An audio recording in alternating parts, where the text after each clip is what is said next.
Olá, estamos de volta com mais uma edição do Panorama Político. E a nossa convidada de hoje é a Daiane Paes. Daiane, muito prazer em receber você aqui. E eu já começo perguntando, há quanto tempo você está aí trabalhando no meio político aqui em Rondonópolis? Obrigada a você, Lucas. Eu que agradeço pelo convite, pela oportunidade, né, da gente fazer esse bate-papo. Eu estou quase 19 anos, né? A gente começou a fazer um trabalho com o prefeito Zé Carlos do Pátio. Você começou com o Zé Carlos do Pátio em 2004. Quando ele disputou aquela eleição para prefeito, eu também estava naquele time.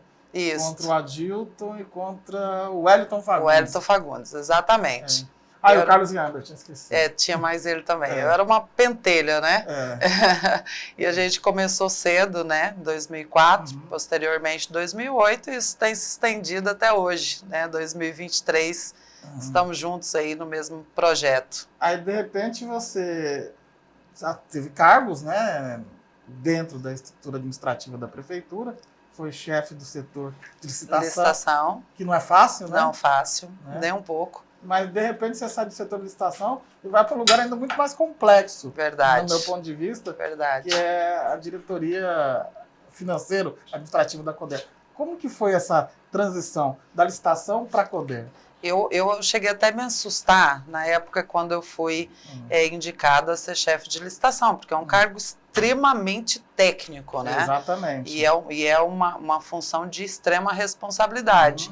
Eu costumo dizer que o chefe de licitação hoje de uma prefeitura é o coração, costas, né? Muito grande. Então, você vê todas as demandas, todas as contratações, as compras públicas saem daquele setor. E depois de lá, eu até fiquei um pouco receosa, mas as coisas foram acontecendo e eu sou muito grata, né, pela oportunidade, porque eu me desenvolvi muito. Né? Lá foi uma escola. Uma escola, literalmente. E ela foi o que talvez tenha servido de peso para a minha ida para a companhia, para a CODER. Eu falo assim, a licitação é um fardo tão grande que a pessoa sai dela, mas ela não sai da pessoa. Não sai da pessoa. Porque você ainda continua respondendo algo que você fez há 5, 6, 10, 20, 30 anos passados. Verdade. E assim, foi tão importante para mim, que na época eu tinha recém-finalizado a faculdade de Direito, e na minha OAB eu prestei o concurso para Direito Administrativo, que era algo que eu jamais imaginaria, mas foi por toda a bagagem, por toda a experiência adquirida naquele momento que eu tive ali. Então valeu como se fosse um curso, né? Muito mais, né, do que isso. Realmente foi algo que me fortaleceu, desenvolveu e somou muito para o meu crescimento profissional. Aí, dali, você vai para a CODER. E como que é a vida na CODER? Realmente, a vida na CODER, eu ia dizer, é complicado, é difícil, mas são desafios. Né? Eu já entrei num setor complexo, né, e fui para um outro ainda mais difícil, claro, nas suas individualidades. A CODER é uma empresa, né, de sociedade de economia mista, que tem uma história, que tem um peso. E você entrou na CODER no momento também de muita turbulência. Turbulência. A CODER ainda estava com muitos problemas. Muitos problemas, a gente já estava saindo de uma situação que, de alguma maneira, prejudicava muito a companhia, que eram as terceirizadas, e o prefeito investiu, né, pesado na frota para que a gente tirasse, né, esse peso financeiro, exato, né, e a gente estava nesse momento de reconstrução. Então, doeu um pouquinho, né, mas foi necessário para que hoje, né, a CODER está num momento melhor. Existem muitas ações que ainda têm que ser feitas, né, mas à medida, né, do possível e com toda a boa vontade e iniciativa do prefeito, as coisas vêm acontecendo. Daiane, a CODER para muitos é um ambiente assim, muito masculinizado, né? Muita gente fala isso. Como que é esse ambiente? É isso mesmo? Eu acho que isso já houve uma quebra. Porque hoje, para você ter ideia, eu tenho mulheres, e até a gente teve uma conversa no Dia da Mulher com o prefeito em relação a isso, mulheres que trabalham no trecho, e que levam o asfalto na ponta. Para você ter ideia, eu tenho uma colaboradora que ela foi contemplada, né, com um terreno ali no Maria Amélia, e era o sonho dela, né? Ela tem filhos, mas solteira, não tinha sua casa própria, E aí ela falou para mim esses dias que é uma satisfação muito grande o dia que o Asfalto Maria Amélia concluir, que ela fez parte, né, desse processo de infraestrutura no bairro. Provavelmente ela estará morando. E morando lá, né? Então, assim, para ela é muito gratificante e a gente também fica muito feliz, né, por oportunizar, né? Ela dirige, né, caminhões e não somente ela, tem outras que lidam direto no serviço braçal e, assim, abriu um adendo para essas mulheres e fazem com muita perfeição, né? Eu vejo que a mulher ela tem esse tato, esse olhar, né? Mais criteriosa, né? Então acaba deixando o serviço com um toque mais sutil, né? Mais bonito. Mais fino. Mais fino, verdade, assim. Essa é a palavra. Eu vou assim, a gente não perde o amigo, mas não perde a pergunta.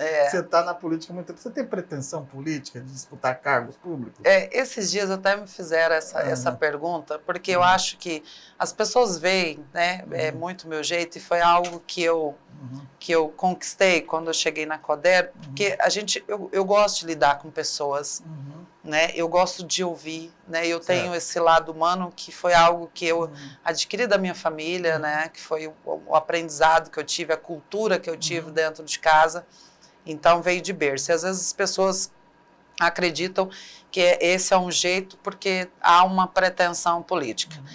Eu não posso dizer para você nem que sim, nem que não. Eu continuo trabalhando... Na verdade, nós não somos donos dos nossos destinos. Dos nossos destinos, exatamente. Eu posso dizer para você hoje, né, que eu quero, né, ser, e de repente surge uma outra situação e tudo isso mude, né? Mas eu continuo, independentemente de concorrer, pleitear, né, um cargo público, eu continuo ajudando e, assim, tá sempre ouvindo as pessoas. A Coder é uma empresa muito grande e quando eu cheguei lá, eu senti que faltava mais, sabe, assim, esse contato com os funcionários, e é algo que eu faço muita questão de fazer, porque me faz bem e, de alguma maneira, você acaba amenizando alguma situação que a pessoa, às vezes, está passando no dia a dia, né, alguma coisa que ela não está bem, então a gente tem sempre uma palavra amiga, de conforto, claro, né, isso além de fazer as nossas obrigações dentro da companhia, mas está sempre tendo esse olhar humano, é importante. Daiane, qual que é o futuro da Coder? Como você vê a Coder daqui a 10, 20 anos, por exemplo? Eu vejo a Coder uma empresa independente, assim, eu vejo a Coder hoje, ela ainda tem algumas situações que dependem, né, que necessitam, né, desse olhar, é claro, que precisa o gestor futuro, né, que vira à frente, ter esse olhar, né, para uma empresa que, como eu disse, tem 600 funcionários, e eu vejo que a Coder, ela não é só uma prestadora de serviço, ela é uma empresa que ela cuida do social, ela é uma empresa que ela tem história. E se a Coder parar, Rondonópolis também para, né? Eu acredito que muita coisa vai deixar, né, a desejar, até porque você vê hoje, as pessoas nem sabiam que a Coder que faziam a limpeza de boca de lobo, nós fazemos manutenção das vias, nós levamos infraestrutura, nós trocamos lâmpadas. Então, o papel da Coder hoje não é só propriamente uma empresa. A Coder, desculpa o termo, né, é igual o pneu de carro, você só lembra quando furou, né? Exatamente. As pessoas só lembram da Coder quando tem algum problema. Exatamente. Né? E aí, como tinha, né, uma situação de um pouco mais delicada, né, há um tempo atrás, ela não conseguia dar o suporte. Hoje não. Hoje a gente consegue atender as demandas. Claro, Rondonópolis é uma cidade muito grande, né? Mas a gente consegue, à medida do possível, e com planejamento, com um cronograma, né, dando essa sustentação, esse suporte, porque a cidade realmente precisa, e ela está em constante evolução, né? A Rondonópolis não para, né? É uma cidade que cresce o tempo inteiro. Quando você pensa... vai ter um problema novo para resolver. Sempre vai ter uma demanda. Coder realmente não para. Daiane, a gente já está aqui na reta final do nosso programa e eu queria agradecer a sua presença, dizer que a gente está com o espaço sempre aberto para receber você aqui. Eu que agradeço a oportunidade, estarei sempre à disposição, Lucas. Obrigado, Daiane. Obrigada. E a gente volta numa próxima edição do Panorama Político.